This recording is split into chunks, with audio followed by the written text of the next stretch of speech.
Let's have a look at how you can change the settings of elements and sections within your page. Now, the quickest way of getting into the settings panel is to right click on any element or section.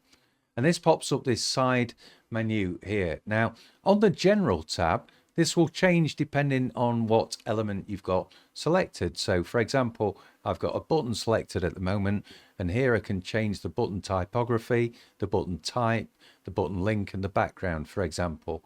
If I select this piece of text here, you can see the settings on the General tab have now changed to reflect a text element.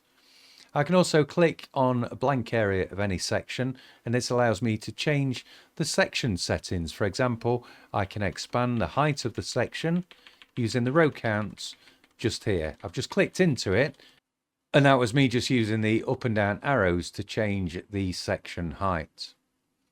Now in styles, you've got very similar options each time regardless of what you've got selected. So here you can change things like the padding, you can change the border, you can change the border radius, the box shadow, and also transform things like the rotation and the scale.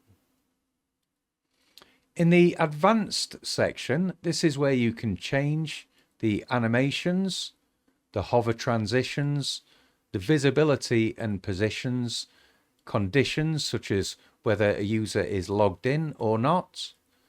You can set custom styles with CSS, and you can also set sections and elements up with HTML anchors, which makes it very easy to link straight to those.